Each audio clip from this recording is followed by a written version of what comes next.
Adelante. Gracias. Muy buenas tardes, señoras y señores periodistas. El día de hoy, como es habitual, tuvimos nuestro Consejo de Ministros y empezamos con una buena noticia.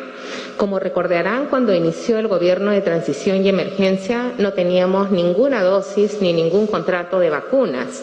Sin embargo, a la fecha podemos confirmar que tenemos garantizadas y en gran parte contratadas 64 millones de dosis de vacunas y un poquito más.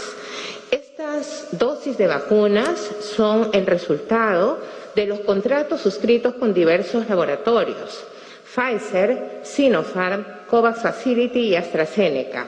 Y además, como todas y todos saben, la reciente donación de 2 millones de dosis del gobierno de los Estados Unidos, a quienes reiteramos nuestro más sincero agradecimiento, de manera especial al presidente Joe Biden. Esto nos permitirá que al 28 de julio, fecha en que culmina la labor del Gobierno de Transición y Emergencia liderado por el presidente Francisco Sagasti, podamos superar la meta que nos habíamos trazado y proyectamos inmunizar alrededor de 8 millones de personas con las 2 dosis, y esto garantizará que prácticamente 1/3 de la población adulta de nuestro país esté protegida frente a la pandemia. Estos avances nos hacen ver con optimismo el futuro, porque en los siguientes meses, a partir de agosto, van a llegar todavía más dosis y, por tanto, el ritmo de vacunación se debe mantener y todavía, ojalá, incrementar. Como es habitual, también en el Consejo de Ministros evaluamos los indicadores de control de la pandemia, constatando que a nivel nacional los contagios continúan descendiendo en las últimas 12 semanas, lo mismo que los fallecimientos por 9 semanas consecutivas. Se ha identificado también un total de 70 protocolos de medidas sanitarias y de prevención contra la COVID-19 que están vigentes en los diversos sectores. Estos protocolos que existen han sido y vienen siendo evaluados, actualizados a la luz de los conocimientos que tenemos hoy sobre la pandemia, con el objetivo de dejar para la nueva administración instrumentos que se encuentren actualizados a la luz de estos nuevos conocimientos que comentábamos. Y de esta manera la nueva gestión no pierda velocidad para el abordaje de la pandemia. Sobre los avances de la vacunación, una buena noticia también que se compartió esta mañana durante la sesión del Consejo de Ministros es que ya se encuentran totalmente inmunizadas 3 millones de personas. Es decir, estas personas, 3 millones de personas de nuestro país, han recibido las 2 dosis. Además, se han aplicado más de 7.300.000 dosis contra la COVID-19. Más adelante, el ministro de Salud nos va a ampliar esta información.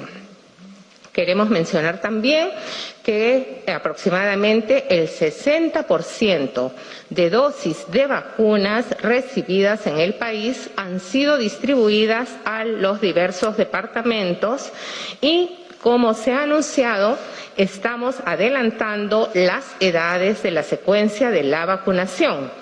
Si seguimos a este buen ritmo y nos llegan las dosis que están comprometidas para el mes de julio, como ya se ha anunciado, iniciaremos en las próximas semanas la inmunización de personas de base 4. Asimismo, el 6 de julio se iniciará la inmunización de los profesores de escuelas rurales, a fin que los niños de estas zonas más alejadas y que tienen problemas de conectividad puedan progresivamente acudir a sus clases presenciales y de esta manera asegurar los aprendizajes de este grupo de niños residentes en estas zonas. Estos avances, evidentemente, son el resultado de un esfuerzo colectivo, un trabajo en equipo de los sectores de salud, relaciones exteriores, las Fuerzas Armadas, las fuerzas policiales que garantizan que las vacunas lleguen a su destino y, sobre todo, de los equipos de las brigadas de vacunación que cada vez aplican con mayor rapidez las dosis, pero este esfuerzo también suma las iniciativas y el trabajo importante de los gobiernos regionales, locales y, en el caso de los profesores rurales, del Ministerio de Educación. En materia de la gestión y la transparencia, el día de hoy en el Consejo de Ministros, la Secretaría de Integridad Pública de la Presidencia del Consejo de Ministros también presentó un informe acerca de los resultados de la implementación del modelo de integridad pública de cada ministerio. Esta información nos permite identificar oportunidades de mejora para fortalecer una cultura de integridad en la administración pública, así como prevenir la corrupción y asegurar mayores estándares en la actuación pública. Esta información será puesta a disposición de la ciudadanía como parte del proceso de transferencia con transparencia que venimos implementando, con el objetivo que puedan conocer aquellos aspectos que se han trabajado, el nivel de avance de cada uno de los sectores, así como los retos pendientes. Finalmente, aprobamos un conjunto de medidas vinculadas a la ampliación de la vigencia del cobro del bono 600, algunos ajustes al programa de mejoramiento integral de barrios y dictamos medidas extraordinarias para fortalecer la capacidad de respuesta del personal de salud, de la sanidad, de la Policía Nacional del Perú ante la emergencia sanitaria por la COVID-19. A continuación, el ministro del Interior, José Eliche, que me acompaña en la mesa, ampliará este y otros temas. Muy buenas tardes. En cuanto a otras medidas acordadas, continuamos fortaleciendo las entidades que conforman el sistema de salud ante la emergencia por el COVID-19. Así, aprobamos el decreto de urgencia que dicta medidas extraordinarias en materia económica y financiera para fortalecer la capacidad de respuesta del personal de salud de los establecimientos de la sanidad de la Policía Nacional del Perú, es decir, para facilitar la contratación del personal sanitario y de los seguros que les corresponden a este personal sanitario, por lo menos durante los meses de julio y hasta agosto, y ante la eventualidad de que, digamos, se tenga que enfrentar en algún nuevo ciclo de la pandemia. Y además la transferencia presupuestal respectiva para garantizar que esto ocurra. También aprobamos el decreto de urgencia que pone en vigencia medidas extraordinarias para impulsar la ejecución de las intervenciones del Plan Integral para la Reconstrucción con Cambios, a cargo del Ministerio de Transportes y Comunicaciones, en el marco de la emergencia sanitaria y del estado de emergencia nacional por el COVID-19. Entre las medidas adoptadas se encuentra la entrega gratuita de 2 o más escudos faciales a la ciudadanía que usa el transporte terrestre provincial, para el uso del servicio en condiciones de seguridad y mayor salubridad. Respecto al bono 600, a la fecha, el 91% de hogares ya realizó el cobro. Nuestro compromiso es llegar al mayor número de hogares, particularmente a aquellos que, por temas de comunicación, conectividad o acceso, no hayan podido realizar dicho cobro. Queremos anunciar que hoy hemos aprobado la ampliación de la vigencia del cobro del bono hasta el 31 de agosto del presente año, para que los hogares tengan total tranquilidad y puedan realizar este cobro de manera ordenada y, sobre todo, protegiendo su salud. Para ello pondremos en marcha una estrategia de comunicación territorializada para agilizar el proceso y brindar a los usuarios las alternativas más adecuadas para efectuar dicho cobro. También aprobamos el Decreto Supremo 004-2012 del sector vivienda que crea el programa Mejoramiento Integral de Barrios. La modificación tiene por objeto enfocar sus esfuerzos en la mejora del espacio público de barrios urbanos con población prioritariamente vulnerable. Se busca priorizar a la población vulnerable en las acciones de mejoramiento del espacio público a través del acompañamiento técnico con intervenciones integradas y articuladas con los gobiernos locales. Muchas gracias, ministro. Antes de dar la palabra al ministro de Salud, quisiera comentarles que uno de los objetivos que nos trazamos como Gobierno de Transición y Emergencia al iniciar la gestión es ordenar también las normas internas de los diversos ministerios, incluida la presidencia del Consejo de Ministros, y precisamente el día de hoy con el objetivo de fortalecer las funciones de articulación y coordinación intersectorial e intergubernamental de la Presidencia del Consejo de Ministros, aprobamos la sección primera de nuestro Reglamento de Organización y Funciones. Con ello vamos a poder fortalecer la rectoría de las diversas secretarías como la Secretaría de Gobierno y Transformación Digital, la Secretaría de Integridad, la Secretaría de Gestión Pública, la Secretaría de Diálogo y Gestión de los Conflictos. Entonces, esto nos ayudará precisamente a precisar las funciones, a dejar un instrumento normativo que precisa las funciones de cada una de las secretarías que forman parte de la Presidencia del Consejo de Ministros, así como también eliminar aquellas otras que constituían una duplicidad con las funciones que realizan otros sectores. Con esta herramienta, quien asuma la gestión de la Presidencia del Consejo de Ministros podrá contar con un marco normativo adecuado y que responde a las funciones que en la práctica realiza esta entidad. A continuación, el ministro de Salud, Óscar Ugarte, ampliará los aspectos vinculados a los temas de la protección, atención sanitaria en el Perú, especialmente frente a la COVID-19. Adelante, ministro. Muchas gracias, Premier. Quisiéramos empezar diciendo, en relación con los avances en la vacunación, primero referir, como ya lo señaló el señor Presidente de la República anoche al recibir la donación del gobierno norteamericano, que con ese 1 millón de dosis recibidas, tenemos a la fecha 10.639.890 vacunas recibidas, tanto por el lado de Pfizer como por AstraZeneca y también Sinopharm. El día de mañana, jueves, estamos recibiendo otro lote, en este caso no es de la donación, sino de la compra a Pfizer por 497.280, lo que hace hasta el día de mañana que estamos contando con 11.137.170 dosis y hasta finales de julio, con siguientes lotes que nos van a llegar tanto de Pfizer como de AstraZeneca y de Sinopharm, 19.136.100.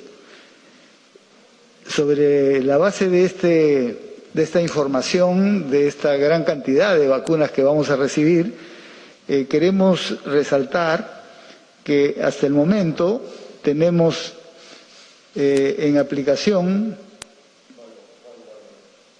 ¿cuál es no sé el puntero cuál es? Bueno, en el casillero de la izquierda, arriba, las dosis aplicadas hasta el momento son 7.347.713, que se va a incrementar rápidamente porque estamos ampliando, como ya se ha anunciado, a partir de hoy con todas las personas de 50 años a más, y luego a partir del próximo fin de semana se va a empezar fraccionadamente con los de 40.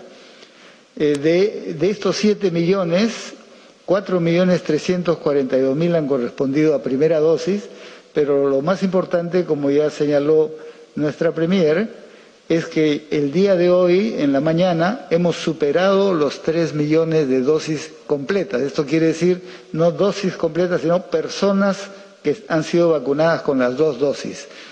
3.005.324, que va a seguir incrementándose en los próximos días porque ya están, todos los días hay grupos que están recibiendo segunda dosis y por lo tanto eso es base para, esperamos, alcanzar próximamente la meta que inicialmente el gobierno se había propuesto y que lo anunció el señor presidente de la República hasta el final del mandato, de 4,5 millones de personas vacunadas. Pero esa es una meta que vamos a superar largamente y seguramente luego anunciaremos cuánto esperamos vacunar totalmente hacia fines de julio. Esta es una información importante que continuará en adelante. El segundo dato que quiero informar es con relación a la variante Delta. Vamos a ratificar la información que hemos dado en días pasados. La primera es que apareció un tercer caso Delta en Arequipa y se sigue haciendo investigaciones porque suponemos que deben haber otros casos que se verificarán en los próximos días. Y en el caso de Lima, como también ya se anunció, ha aparecido un caso en Comas, pero estamos siguiendo el rastro y estamos casi convencidos, aunque todavía no se ha comprobado, que aparecerán otros casos adicionales como parte del contagio de esta persona que fue detectada. Por lo tanto, queremos señalar, tanto con la información de Arequipa como con la información de Lima, que el virus del COVID-19 variante Delta, estamos convencidos que está circulando en el país. Felizmente los casos que se han presentado no son de gravedad, son casos leves a moderados que han tenido buena evolución y ojalá si se presentan otros casos tengan ese mismo comportamiento, porque ni siquiera fue necesario hospitalizarlos, simplemente aislar, hacer el seguimiento, dar el tratamiento correspondiente y eso ha sido suficiente para controlar estos casos Delta. Sin embargo, la información internacional nos dice que es tan transmisible esta variante Delta que, por ejemplo, en el caso de Inglaterra, ya superó a la variante de Inglaterra, la variante inglesa, y ahora es predominante en más de un 60% de la variante Delta en Inglaterra. Está sucediendo una cosa similar en Estados Unidos y también en otros países. Por lo tanto, debemos prepararnos para un posible cambio en la presencia de las variantes, porque hasta el momento sigue siendo la variante C37, esa conocida como andina, la que predomina en el Perú, pero es probable que en un futuro relativamente cercano la variante Delta pase a predominar. Eso es lo que nos lleva, además con la evaluación de una posible tercera ola más adelante, a reafirmar las medidas que también el señor presidente de la República ha anunciado. Esto es, no bajamos la guardia, aunque estamos en un descenso notorio de la segunda ola, en previsión de que pudiera haber una tercera ola. No bajar la guardia significa seguir ampliando camas UCI, seguir fortaleciendo la capacidad de oxígeno. Estamos comprando plantas, la meta y vamos a dejar en 300 plantas funcionando, lo que al inicio de la pandemia eran solo 8 o 9 plantas, por lo tanto una capacidad muy importante para enfrentar eventualmente una tercera ola. En ese marco quisiera tratar un tercer aspecto, que es la situación de Arequipa. En el caso de Arequipa, el seguimiento que hemos venido haciendo constata que no se ha reducido la curva de nuevos casos y fallecidos, lamentablemente. Esperábamos que pudiera haber lo que se denomina una meseta o un inicio de descenso. Sin embargo, esto, si bien en el promedio regional sí hay una tendencia en ese sentido, sin embargo, la provincia de Arequipa, que es la más importante en cuanto a cantidad de población, la situación es a la inversa, es decir, sigue creciendo el número de casos y sigue creciendo el número de fallecidos. Es por esta razón que el Consejo de Ministros, en su evaluación del día de hoy, con todos los informes técnicos correspondientes, va a mantener las medidas que corresponden al riesgo extremo en que está calificada la provincia de Arequipa y algunas otras provincias de la región, y en solo a ellas se mantendrán las medidas de reducción de aforo y otras medidas de restricción, así como el toque de queda, pero a partir de la evaluación que hemos hecho respecto a cómo se viene desarrollando la variante Delta, que no está solo en Arequipa, está en Lima y está en otras partes, consideramos ya innecesario mantener esta medida de cerco territorial. Por lo tanto, la decisión del Consejo de Ministros ha sido a partir del día, es decir, mantener esta medida hasta el día domingo, pero a partir del día lunes ya no se aplicará la restricción territorial, es decir, que no entraban ni salían personas ni por vía terrestre ni por vía aérea. Esa medida queda levantada a partir de la fecha que estamos señalando y deberá normalizarse el transporte o la presencia de personas yendo o viniendo.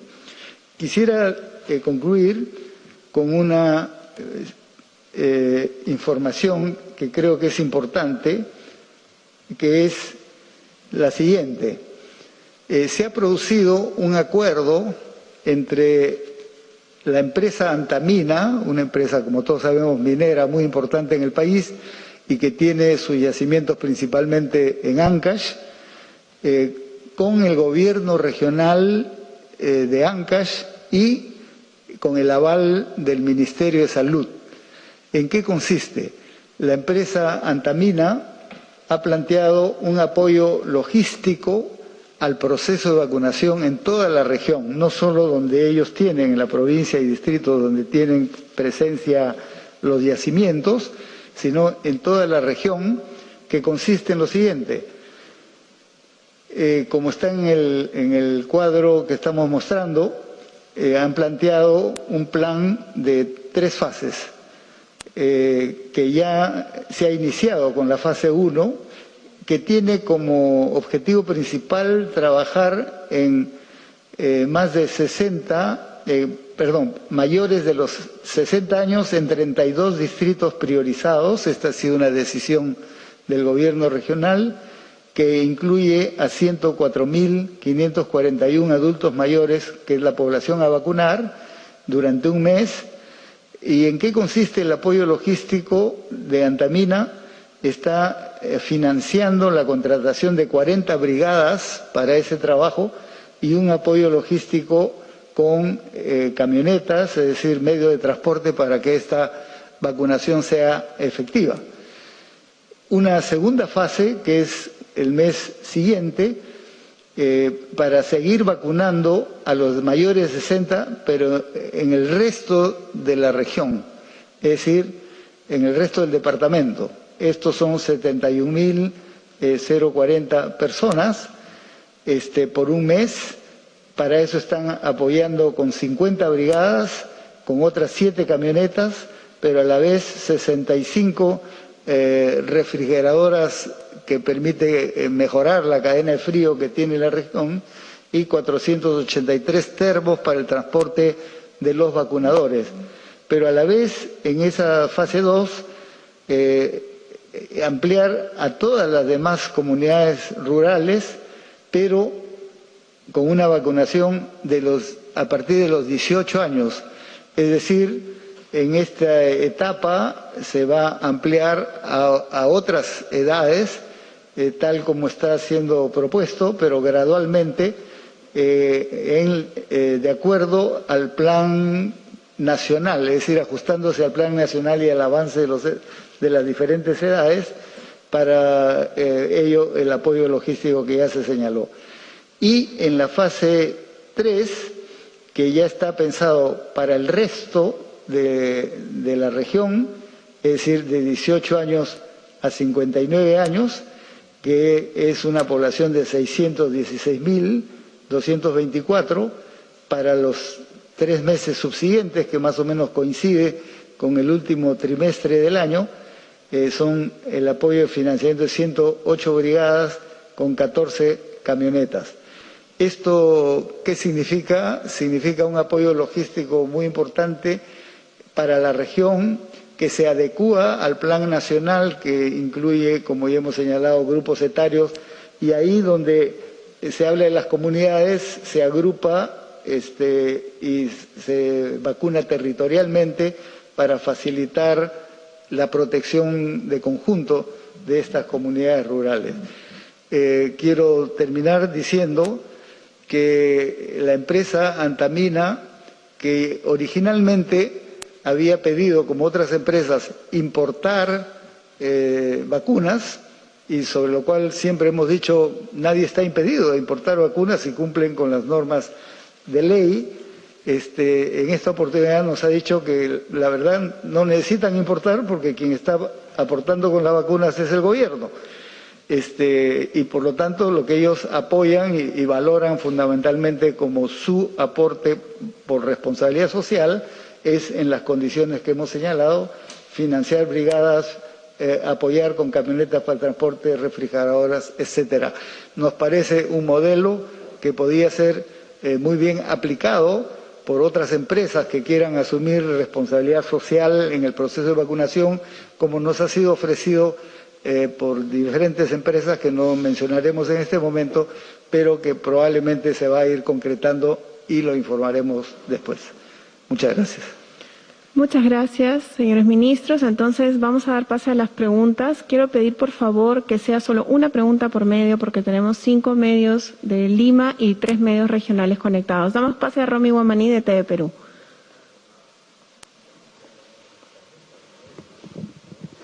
Señores ministros, muy buenas tardes. Ministro Ugarte, sobre este buen avance que se ha tenido de 7 millones de peruanos ya vacunados, 3 millones de ellos ya con 2 dosis, ¿eso nos da el marco de repente para, como usted comentó en algún momento, ya pronto inicie también la vacunación de personas de 40 años?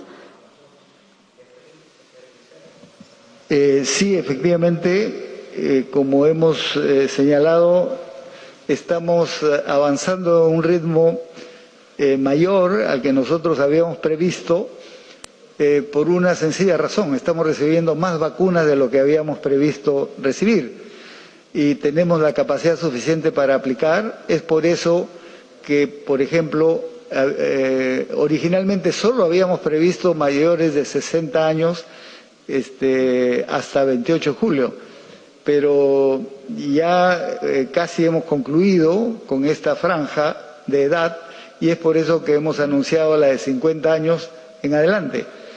Estimamos que con la capacidad tenemos más de 7.000 brigadas a nivel nacional y un poco más de 1.000 brigadas en Lima, y tenemos capacidad para ampliar también esta franja de los de 50 años. Podemos estar culminando en las próximas 2 semanas y estaríamos en condiciones de empezar con la franja de los de 40. Igualmente ordenando por grupos de edad. Estamos anunciando, o estamos en capacidad de anunciar, que podríamos empezar con los de 47, 48 y 49 años a partir del sábado 10 de julio, y luego, de acuerdo al avance, podríamos ir incorporando los otros grupos de 40 años. Muchas gracias. Tenemos una pregunta de Amazonas, de Radio Fidelísima, a cargo de Dani Gallardo. La pregunta es para el ministro de Salud. aplicación de las vacunas por rango?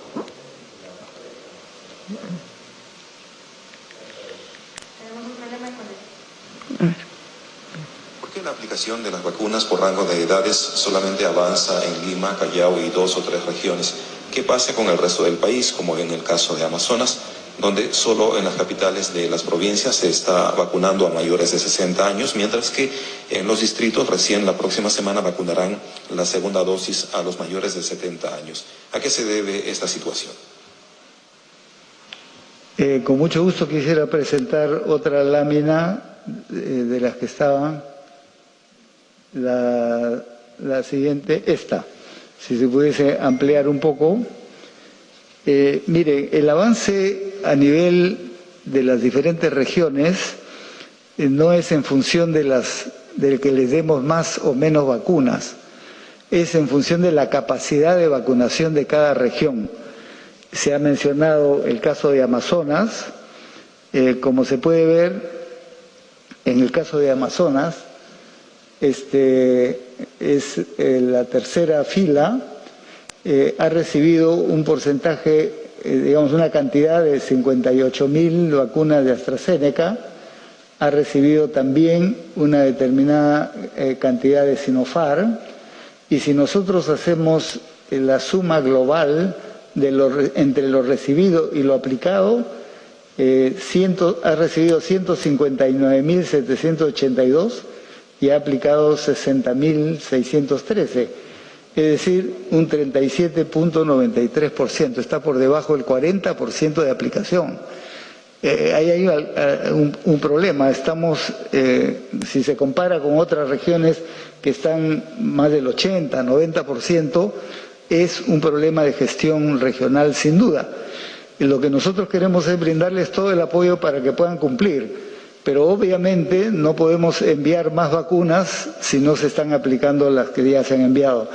Esto es algo que estamos evaluando de cerca con cada región, porque en la medida que avancen más, les vamos a dar más vacunas y van a recibir el apoyo y van a poder ampliar a otras franjas de edad menores que los mayores de 60 años. Muchas gracias. Es el turno de Jessica Merino, de la República.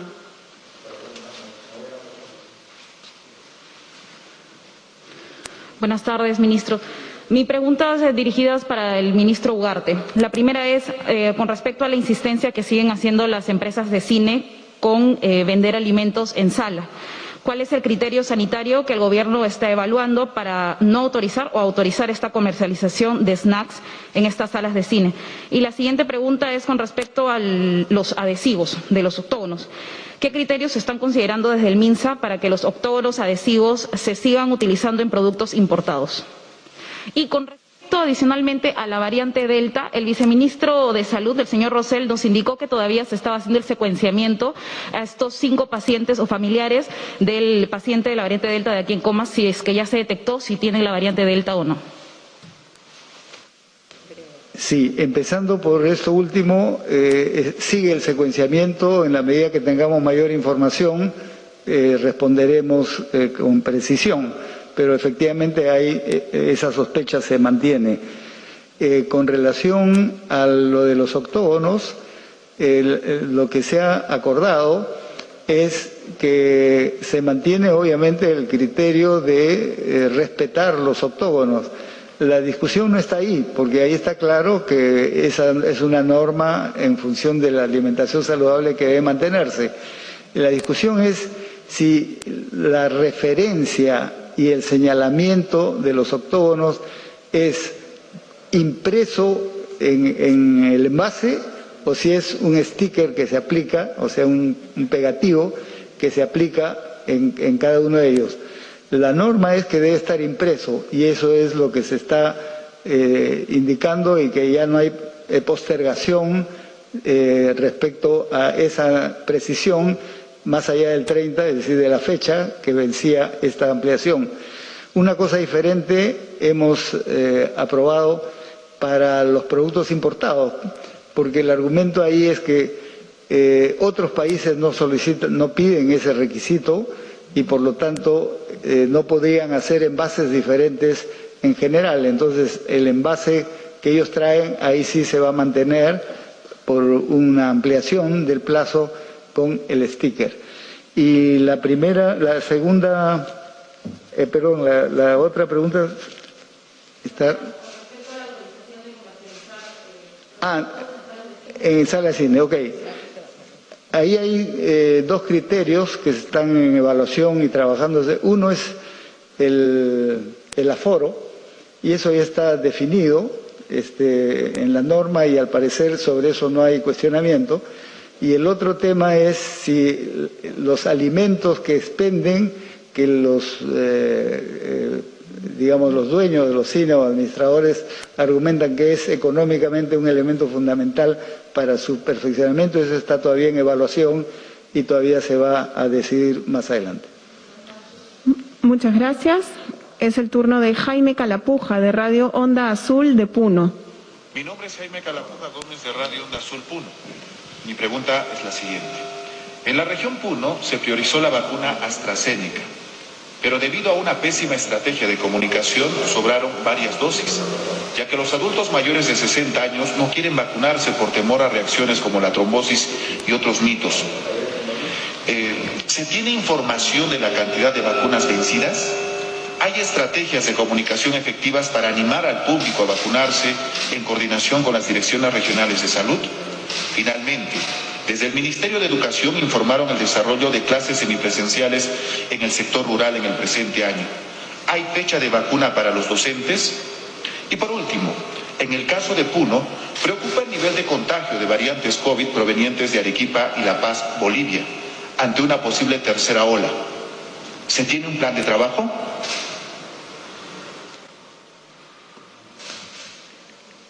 Sí, hay un plan de trabajo en cada una de las regiones. Del plan nacional, ya desde que fue publicado, se trabajó con cada región para la aprobación de un plan regional. En el caso de Puno, también tenemos, si se puede mostrar el gráfico, la lámina de Puno. Silvana, por favor, esa distribución regional. Está ahí marcado con rosadito a la izquierda, Puno. De la cantidad de AstraZeneca se envió 158.460 y han aplicado 110.000, es decir, un poco menos del 70%. Hay todavía un 30% por aplicar. Efectivamente argumentan de que hay poblaciones que no quieren vacunarse. Eso es parte del trabajo de la gestión regional, nosotros los estamos apoyando en eso, pero hay una responsabilidad de cada región para manejar las estrategias más adecuadas. En la medida que esto sea trabajado y requieran apoyo nuestro, lo vamos a hacer. Las vacunas de AstraZeneca nos llegaron en fechas anteriores, que ya se han distribuido, y están por llegar la segunda semana de julio, otro lote de 508.000 dosis, que permitirá distribuir a todas las regiones. Son 10 regiones que están trabajando con AstraZeneca y que no tienen fecha de vencimiento pronto, sino les permite aplicar ampliamente las vacunas que están previstas para ellos. Gracias. Es el turno de Jessica Lara, de Exitosa. Ministros, muy buenas tardes. Estamos en vivo para Radio Exitosa. La primera consulta va para el ministro de Salud y es con respecto a estos resultados finales del estudio de la vacuna de CureVac, que señala que solo tiene 48% de eficacia, y queremos saber qué es lo que procede, ya que en el Perú también se han estado realizando ensayos clínicos, y si ya se tiene detalle en caso de que alguna vacuna ayude a proteger contra la variante Delta, que como bien sabemos ya está en nuestro país. Y solo algo muy puntual para la Premier: ¿en qué estado se encuentra esta solicitud que presentó la señora Keiko Fujimori para pedir una auditoría internacional sobre las elecciones? En el caso de la vacuna CureVac, que es una vacuna que está siendo impulsada por laboratorios alemanes y que efectivamente han hecho parte de sus estudios aquí en Perú. La información preliminar es que tiene efectivamente una eficacia del 47%, que está por debajo del rango que recomienda la Organización Mundial de la Salud, que es 50% para arriba. Obviamente una vacuna así, aunque estamos en negociación con ellos, pero con esta información no se aceptaría su adquisición. Sabemos que por esa misma razón la propia empresa está trabajando una alternativa. Es decir, están retrabajando sus propias experiencias para poder ofrecer en el mercado algo que cumpla con los estándares internacionales. Por lo tanto, esa vacuna no está en el país, no está siendo trabajada, salvo bajo esta forma experimental, y cuando ellos culminen y ofrezcan la compra al Perú, la condición es que tenga una eficacia suficiente y una seguridad suficiente que por lo menos en los estudios previos hoy no la tiene. Por lo tanto, ese no es un problema. Y con relación a las vacunas que tienen eficacia contra la variante Delta, de lo que tenemos como información a nivel internacional, porque la variante Delta está recién empezando, aquí en Perú no hay experiencia al respecto, pero sabemos que todas las vacunas tienen un nivel de eficacia y en este caso ya de efectividad contra la variante Delta, pero está también descrito que cuando se aplica una sola dosis, incluso vacunas como Pfizer o AstraZeneca, su eficacia o efectividad es muy baja, mientras que cuando se aplica la segunda dosis sí protegen por encima del 80%. Entonces, eso nos lleva a una conclusión muy importante, que tenemos que culminar la vacunación en cada caso con las 2 dosis, y no como alguna vez recomendaban algunos analistas o investigadores, que lo mejor era ampliar una sola dosis en general a toda la población y después pensar en la segunda dosis. Ese sería un craso error. La política que sigue el gobierno es, en todos los casos, garantizar la segunda dosis a las 3 semanas de la primera, que es la mejor forma de protegerse contra todas las variantes, incluida la Delta. Muchas gracias. En relación a la consulta sobre la solicitud remitida por la señora Fujimori, esta se encuentra en evaluación por nuestra asesoría jurídica. En los próximos días debemos estar dando respuesta. Gracias. Muchas gracias. Es el turno de Sigrid Rodríguez, del diario Ímpetu de Ucayali. Ministros, muy buenas tardes. Soy Sigrid Rodríguez del diario Ímpetu de Ucayali. Mi pregunta es la siguiente. El director regional de salud, Juan Salas, anunció este miércoles que se habría detectado el primer caso de la variante Delta en Ucayali. Frente a ello, una de las poblaciones vulnerables es la población indígena, para la que se ha anunciado un plan de 34 millones de soles hace unas semanas. Ya se ha aprobado ese plan. ¿Cuándo se iniciará con la vacunación a las poblaciones indígenas de nuestra región, como es el caso de la región San Martín? Por otro lado, el Jueves Santo ocurrió el primer feminicidio del año en Ucayali. Ímpetu tuvo contacto en más de una ocasión con el feminicida, quien está en calidad de prófugo. Este se jacta de vivir junto a otros prófugos acusados de delitos peores y hasta de pasar frente a la comisaría para ir a cenar. ¿Cuándo se logrará la captura de este victimario, si es tan fácil ubicarlo con una sola llamada telefónica? En relación a la vacunación, ha mencionado Ucayali, pero luego San Martín. Podemos hacer referencia a ambos. En el caso de Ucayali, que está utilizando principalmente la vacuna de AstraZeneca, se le envió 98.380, han sido distribuidas, y han aplicado 47.118, es decir, solo el 47.9%. Ahí hay un problema de gestión a nivel regional que está llevando a que no se tenga un porcentaje, digamos, aceptable de aplicación. Estamos asesorando también ahí al gobierno regional de Ucayali para que mejoren este estándar. Y en el caso de San Martín, como se puede ver, si es que se pusiese la lámina correspondiente, ellos están utilizando la Pfizer, a ellos se les envió 11.150, ahí está San Martín, y se puede ver en la segunda columna 111.000, y de lo cual han aplicado 98.000, es decir, tienen una aplicación del 89%, prácticamente el 90%, que es bastante aceptable, y les va a seguir llegando vacunas para completar esa vacunación.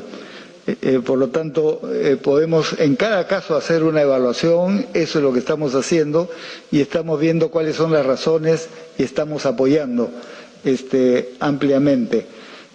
Quiero nomás decir, por ejemplo, en el caso de Ancash, tenía un 78% de efectividad, está también ahí en el cuadro, 3 líneas más abajo de San Martín, con un 78%, y eso es con el apoyo que Antamina ya está brindando. Entonces, este apoyo de empresas que permiten tener más vacunadores, que tener camioneta, movilidad, refrigeración, etcétera, efectivamente rinde sus frutos, y esto es algo que podría hacerse en todas las regiones si se hace una adecuada articulación con las empresas de cada región. Muchas gracias. Es el turno de Víctor Reyes, de RPP. Buenas tardes, ministra Bermúdez, ministro Ugarte, Licha, ¿cómo están? Ministra Bermúdez, el Pleno del Congreso ha citado una sesión para elegir a los nuevos miembros del Tribunal Constitucional para la próxima semana. Quería consultarle si ustedes como Ejecutivo y usted como Premier, como abogada, además, tiene alguna observación sobre cómo se ha venido realizando este proceso, que ha sido cuestionado ampliamente por varios colegas constitucionalistas suyos. Eso por un lado. Por otro lado, la semana pasada el Ministerio de Defensa emitió un comunicado respecto a las llamadas efectuadas por Vladimiro Montesinos desde la base naval, informando que habían sido solo 2. Sin embargo, el fin de semana un reportaje de IDL Reporteros indicaba que en realidad habían sido 17 llamadas de Vladimiro Montesinos desde la base naval misma, y el día de hoy un reportaje del diario La República indica que Vladimiro Montesinos incluso se comunicaba con este interlocutor suyo a través de 3 celulares desde la base naval. ¿Cuál es la respuesta del Ejecutivo y del Ministerio de Defensa a través suyo respecto a estos 2 informes periodísticos? Muchas gracias. Muchas gracias. Sobre el anuncio de la elección de los magistrados del Tribunal Constitucional, como lo hemos dicho en anteriores ocasiones, es una prerrogativa del Congreso. Han seguido un proceso que, como usted bien ha señalado, ha merecido la crítica de diversos sectores, pero es una atribución del Congreso sobre la cual ellos tienen toda la potestad de decidir. En relación a las llamadas, efectivamente hemos detectado a partir de la información periodística que esto se ha producido. La Fiscalía está investigando estos hechos relacionados al reo Montesinos, pero inmediatamente, antes de las 72 horas que señaló la ministra como periodo de investigación urgente, que había que adoptar medidas, se ha relevado al director del CEREC, a la persona que era responsable de este centro de reclusión naval, y además a los 3 oficiales que estaban asignados, los oficiales de guardia asignados durante el mes de junio.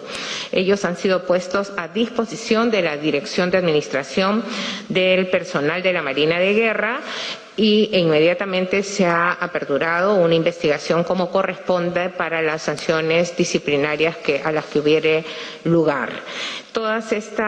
Además, adicionalmente, se ha dispuesto solicitar a la compañía de teléfonos correspondiente el listado de todas las llamadas de entrada y de salida al número fijo asignado por CEREC. tanto con la identificación de destinatarios como la duración de las llamadas, ¿no? Y con esta información consideramos que se podrá contribuir mejor a las investigaciones y también al fortalecimiento de los protocolos para evitar que en el futuro se puedan producir este tipo de hechos. Recordemos que antes de la pandemia los reos tenían derecho a 2 visitas semanales de 3 horas cada uno. Al parecer, en el momento, estamos hablando del año pasado, que se inician las medidas por la pandemia, estas visitas de hasta 3 horas cada una se convirtieron hasta 3 horas de llamadas, cosa que desde nuestro punto de vista, al menos de una evaluación preliminar del Ejecutivo, no correspondería, ¿no? Entonces esta situación va a derivar seguramente en un fortalecimiento de los protocolos para que en el futuro no vuelvan a suceder estos hechos. Gracias. Muchas gracias. Finalmente es el turno de Lourdes Tupac Yupanqui, de Latina. Buenas tardes, ministros. Hace instantes el ministro Ugarte señalaba que se va a garantizar la segunda dosis para las personas que ya habían sido inmunizadas. ¿Cómo se va a garantizar esto, puesto que tenemos información que 1.200.000 peruanos todavía no han acudido a obtener su segunda dosis pese a que ya han sido citados? ¿Cuál va a ser la estrategia para ellos? Y mi otra pregunta es si ya tienen información oficial respecto al fallecimiento de un simpatizante de Perú Libre y están responsabilizando en este caso a simpatizantes del fujimorismo. ¿Tienen información oficial sobre su deceso? Muchas gracias.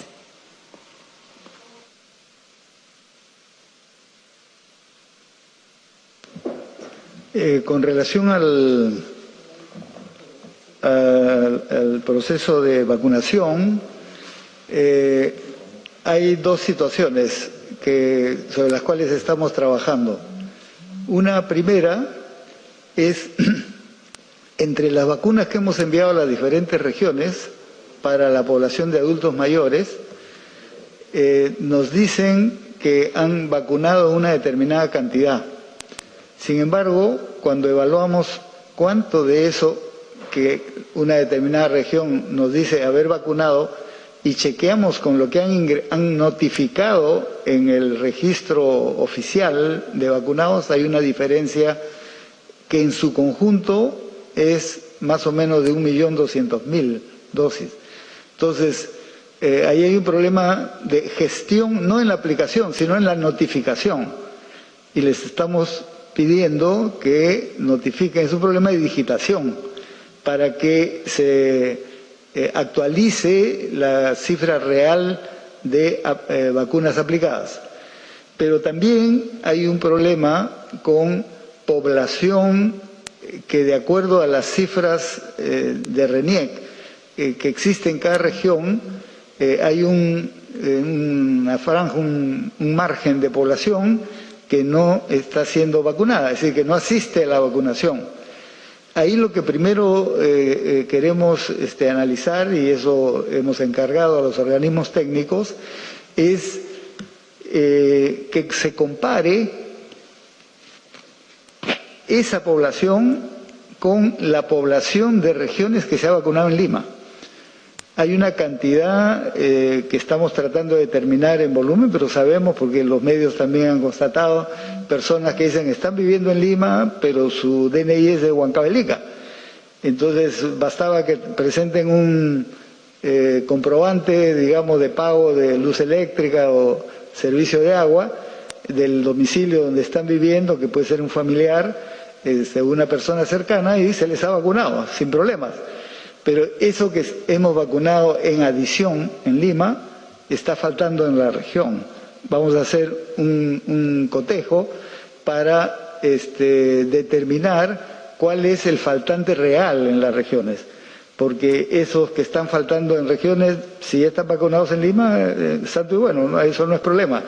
El problema es el margen de población que ni se vacunó en su sitio donde está el DNI, ni en Lima, porque esa población sí queremos convencer que asista o resolver la causa por la cual puede ser desinformación, puede ser que de repente tiene dificultades para acercarse a los centros de vacunación y nos interesa, en coordinación con cada región, resolver esa situación. Muchas gracias. Eso es, ministro. Sí, con relación al caso del señor Zacarías Meneses Taco, ayer nos enteramos por publicaciones en las redes sociales que el señor Zacarías Meneses habría participado en los hechos registrados el 24 de junio pasado.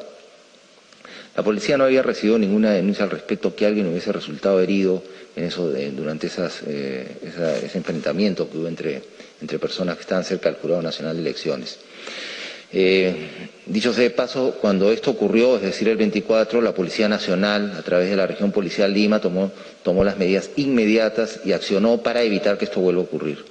Y se procedió a realizar investigaciones por los órganos de inteligencia de la Policía Nacional y del Ministerio del Interior, tratando de reunir la información suficiente. Lo cierto es que ayer, en las redes sociales, como decía, nos enteramos que aparentemente el señor Zacarías Meneses había participado en estos actos del 24 de junio y que como producto de golpes que había recibido, pues había fallecido, ¿no?, el 28.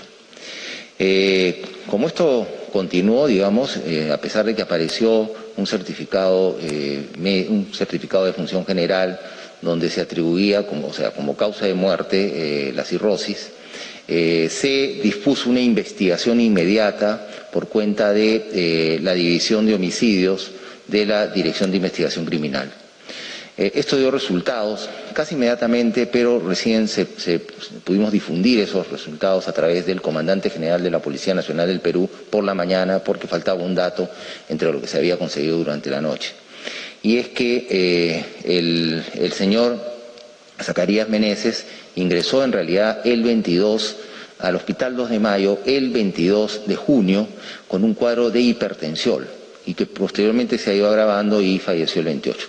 De todas maneras, como continúa el debate en este sentido, el Ministerio Público ya acaba de publicar un comunicado indicando que va a iniciar o ya inició una investigación.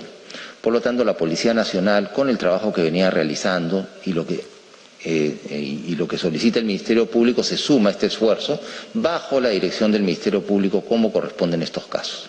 Es decir, ahora ya todo quedaría sujeto a lo que decida y a lo que investigue el Ministerio Público para esclarecer estos hechos. Eso es lo oficial, eso es lo que se ha difundido y eso es lo que hay. Gracias. Muchas gracias. Esas han sido todas las preguntas. Damos paso a la Premier para un mensaje final.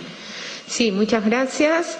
Estamos a 28 días de cambio de la gestión gubernamental del Poder Ejecutivo y desde aquí estamos, además de trabajando intensamente, hemos iniciado nuestras conferencias de prensa de los lunes y viernes denominadas Transferencia con Transparencia.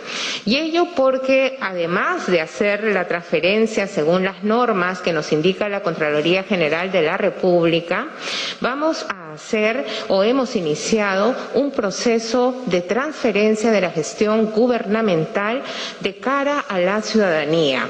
Nosotros venimos los lunes y los viernes a las 5 de la tarde y gracias al apoyo de todos y todas ustedes transmitiendo precisamente cómo recibimos cada sector, cada ministerio, qué cosa hemos hecho durante estos 8 meses, 7 meses y qué vamos a hacer hasta cerrar el ciclo de gestión gubernamental y cómo dejamos los temas críticos de cada sector.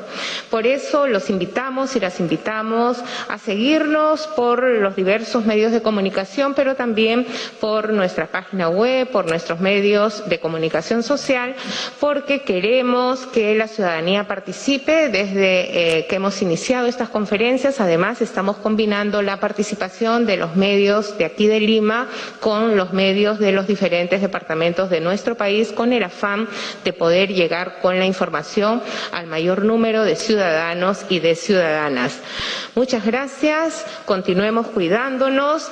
La próxima semana arrancamos con la vacunación de nuestros docentes rurales y va a haber un acto especial, simbólico, en Ayacucho, precisamente para dar inicio a esta etapa tan tan importante de la vacunación, que va a tener un efecto adicional, porque los docentes rurales van a poder ir a las comunidades donde se encuentran nuestros niños, niñas y adolescentes que durante todos estos meses de pandemia no han podido tener clases porque no había conectividad, y vamos a empezar a introducir la presencialidad de manera más sostenida. Muchas gracias, muy buenas tardes y sigamos cuidándonos.